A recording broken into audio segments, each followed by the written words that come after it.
இசையமைப்பாளர் இமாம், ஜி.வி. பிரகாஷ், ஜெயம் ரவி என அடுத்தடுத்து திரைத்துறையினர் தங்களது விவாகரத்தை அறிவித்து வந்த நிலையில் தற்போது அவ்வரிசையில் ஏ.ஆர். ரஹ்மானும் இணைந்துள்ளார். ஏ.ஆர். ரஹ்மானின் மனைவி சாய்ரா அவரை பிரிவதாக அறிவித்துள்ளது ரசிகர்களிடையே பெரும் அதிர்ச்சியை ஏற்படுத்தியிருக்கிறது.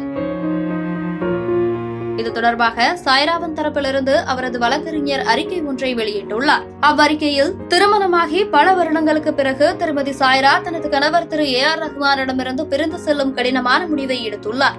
ஒருவரையொருவர் ஆழமாக நேசித்த போதிலும் அவர்களுக்கிடையே பல உணர்ச்சி போராட்டங்கள் நிகழ்ந்துள்ளன. அந்த பதட்டங்களும் சிரமங்களுமே அவர்களுக்கிடையே தீர்க்க முடியாத இடைவெளியை உருவாக்கியுள்ளதை உணர்ந்துள்ளன. இந்த இடைவெளியை இருவராலும் சரி செய்ய முடியாது. வாழ்வில் ஏற்பட்ட வலி மற்றும் வேதனையால் தான் இந்த முடிவை எடுத்ததாக சாய்ரா கூறியிருக்கிறார். ஆழமான யோசனைக்கு பிறகே பிரிவது என்ற கடினமான முடிவை எடுத்துள்ளதால் இந்த சவாலான தருணத்தில் அவர்களது தனிப்பட்ட உணர்வுகளுக்கு மக்கள் மதிப்பளிக்க வேண்டும் என குறிப்பிடப்பட்டுள்ளது. இந்த அறிக்கையின் மூலம் தங்களது 29 வருட திருமண வாழ்க்கை உறவை முறிப்பதாக சாய்ரா பானு அறிவித்துள்ளார்.